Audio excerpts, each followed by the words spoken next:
मनोज जरांगे पाटील जे मराठा समाजाच्या आरक्षणासाठी वारंवार आंदोलन करत आहेत, याही वेळेला त्यांनी आमरण उपोषणाचा इशारा दिलेला आहे. सरकार त्यांना कुठेतरी गृहीत धरते असं वाटतं का? सरकारनं इथं मनोज जरांगे पाटलांच्या आता सहनशीलतेचा अंत बघून त्यांची चेष्टा जवळजवळ सरकार करतंय की काय असं आता वाटायला लागलंय. तुम्ही मनोज जरांगे पाटलांना किती वेळेला शब्द देणार, किती वेळेला आश्वासनं देणार, किती वेळेला त्यांची उपोषण त्यांना मागे घ्यायला लावणार? अगदी तुम्ही छत्रपती शिवाजी महाराजांच्या पुतळ्याला स्पर्श करून, त्यांच्या चरणस्पर्श करून तुम्ही शपथ घेतलीत की आम्ही मनोज जरांगे पाटलांच्या मागण्या पूर्ण करू. नंतर तुम्ही त्यांचं आंदोलन हे नव्या मुंबईपर्यंत पोहोचलं, ते मुंबईत जाऊ नये म्हणून तुम्ही त्यांना शब्द दिलात, GR काढतो सांगितलं, त्याही वेळेला तुम्ही फसवलं. तुम्ही आता सांगितलं की मनोज जरांगे पाटलांनी उपोषण सोडावं, 13 तारखेपर्यंत आम्ही सगळ्या त्यांच्या मागण्या मान्य करू. 13 तारीख संपून गेली, तुम्ही कुठलेही त्याच्यावर भाष्य करायला तयार नाही. याचा अर्थ तुम्ही जाणीवपूर्वक मराठा समाजाची थट्टा करताय, चेष्टा करताय आणि मनोज जरांगे पाटलांच्या सहनशीलतेचा अंत पाहताय, असं हे सगळं वातावरण मला दिसतंय. आणि म्हणून हे सरकार केवळ आणि केवळ या ठिकाणी मनोज जरांगे पाटील असतील म्हणजे मराठा समाजाचं ते नेतृत्व करतात, काही मंडळी OBC समाजाचं नेतृत्व करतात.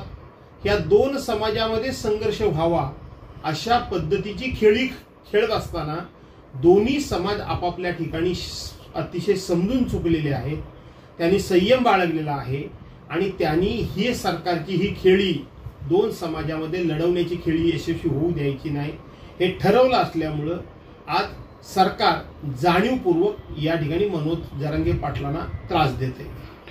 काल संजय राऊतांनी मुंबईतल्या जागांबद्दल विधान केलं. आज काँग्रेसची पत्रकार परिषद देखील त्यावरती झाली. जागा वाटपावरून कुठेतरी महाविकास आघाडीमध्ये कुरघोडी सुरू आहेत असं म्हणावं लागेल, म्हणायचं का की किंवा न्यूसेन्स व्हॅल्यू किंवा आपली बार्गेनिंग पॉवर वाढवण्यासाठी हे सगळं सुरू आहे असं म्हणायचं? मला माहीत नाही की आमचे नेते संजयराव राऊत काय प्रेसमध्ये बोलले तेही मला माहीत नाही. आपण म्हणता त्या पद्धतीनं काँग्रेसच्या त्या विषयात प्रेस झाली आणि ते काय बोलले तेही मला माहीत नाही. पण तुम्ही प्रश्न विचारताय म्हणून मी एवढंच सांगेन की हे प्रश्न प्रसार माध्यम सोडवत नसतात. प्रसार माध्यमांमधून हे प्रश्न मांडून ते प्रश्न सुटत नसतात, तर ते समोरासमोर बसून सोडवावे लागतात आणि सुटत असतात. त्यामुळं मला असं वाटतं की तिन्ही पक्षाचे लोक, वरिष्ठ नेते एकत्र बसतील आणि हे प्रश्न अतिशय सलोख्यानं आणि खूप मोठ्या गोडीगुलाबीनं सोडवतील, याबद्दल शंका बाळगण्याचं कारण नाही. खेडकर प्रकरणाला एक वेगळं वळण लागताना दिसतंय. बोगस सर्टिफिकेटचा देखील विषय आता समोर येतोय. या संपूर्ण प्रकरणाला सिस्टम कुठे जबाबदार आहे असं वाटत नाही का? नाही, असं आहे की तुम्ही पूजा खेडकर ज्या काय आहेत त्यांनी चूक केलं, बरोबर केलं, त्यांना शिक्षा झालीच पाहिजे, ती होईली, ती सुरुवाती झाली. त्यांच्या काल मातोश्रींना अटक देखील करण्यात आलेलं आहे. ते सगळं होईल, त्याबद्दल काय शंका बाळगण्याचं कारण नाही. परंतु पूजा खेडकरनी ज्या पद्धतीने हे विविध प्रकारचे दाखले सर्टिफिकेट्स मिळवली, ती जर विचार करता पूजा खेडकरांबद्दल बोलण्याच्या ऐवजी आपल्याला आपली सिस्टीम जी आहे ती किती भ्रष्ट झालेली आहे, किती कमकुवत आहे, किती पोखरली गेलेली आहे, ही किती विकाऊ झालेली आहे, त्याचं हे जिवंत उदाहरण आहे. पूजा खेडकर हे एक उदाहरण डोळ्यासमोर ठेवून आपल्या सिस्टीम बद्दल आपल्याला खूप गांभीर्याने विचार करण्याची वेळ आलेली आहे की पैशा करता कशा कशा पद्धतीनं कोण कोण विकले जातात. ते अगरवाल प्रकरण बघा, हिट अँड रनचं, किंवा शहानी केलेलं वरळी नाखवा प्रकरण तुम्ही बघा. हे सगळी सिस्टीम ही पूर्णपणे पोखरली गेलेली आहे, भ्रष्ट झालेली आहे आणि राज्यकर्त्यांचा या कोणावरही वचक राहिलेला नाही असं मला वाटतं. आणि म्हणून पूजा खेडकरच्या ऐवजी नाही, पूजा खेडकर प्रमाणच सिस्टीमवर खूप मोठ्या प्रमाणामध्ये गांभीर्यानं इथं लक्ष घालून सिस्टीम सुधारण्यावर भर दिला पाहिजे. सर, शेवटचा प्रश्न. मुंबई गोवा महामार्गाचा विषय हा गेल्या अनेक वर्षापासून रखडलेला आहे. आता पण जर आपण पाहिलं तर जवळपास 3 ते 4 ठिकाणी या रस्त्याला कॉन्क्रीटला तडे गेलेले आहेत. बहादूर शेख नाक्यावरचा पूल मे महिन्यात केला, त्याला पुन्हा डागडुजी करण्याची वेळ आली. सावड्यामधला उड्डाण पूल खचला आहे. चेष्टा करतायत असं वाटतंय राष्ट्रीय महामार्गाची.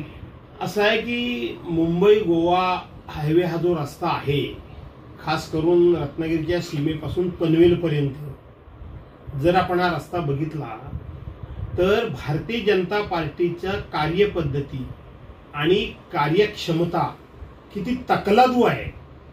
भारतीय जनता पार्टीच्या घोषणा आणि केंद्र सरकारच्या घोषणा किती ढोंगी स्वरूपाच्या आहे. नितीन गडकरी सुद्धा मोठमोठी भाषणं करतात, परंतु त्यांची फक्त भाषणं आणि भाषणंच ऐकावीत. कामाच्या बाबतीत मला असं वाटतं की हा जो मुंबई गोवा रस्ता आहे हाच या सरकारचं कामाचं प्रशस्ती पत्रक देणारा हा रस्ता आहे. हे सरकार किती तकलादू आहे, कुचकामी आहे, निकामी आहे, निकम्म आहे हे हा रस्ता सांगेल. एवढंच फक्त याबद्दल जहाल बोलता येईल. यापेक्षा बोलून या सरकारला काहीही फरक पडत नाही. हे सरकार निर्लज्ज झालेलं आहे. हा रस्ता मी कालच जिल्हा नियोजन मंडळाच्या बैठकीतून रत्नागिरीतून चिपळूणला आलो. 2.5 पावणे 3 तास लागतात एवढा रस्ते तर एवढंस म्हणजे रस्ता हे करण्याकरता, रत्नागिरीतून चिपळूणला येण्याकरता. अरे काय चाललंय, काय काय आहे, काय रस्ता म्हणून ठिकाणावरच नाही संगमेश्वरपर्यंत. आणि म्हणून ह्या सरकारचा खऱ्या अर्थानं हा रस्ता म्हणजे ही कार्यशैली, ही कार्यपद्धती ह्याचं हे सर्टिफिकेट आहे. जनशक्तीचा बुलंद आवाज म्हणजेच रत्नागिरी खबरदार.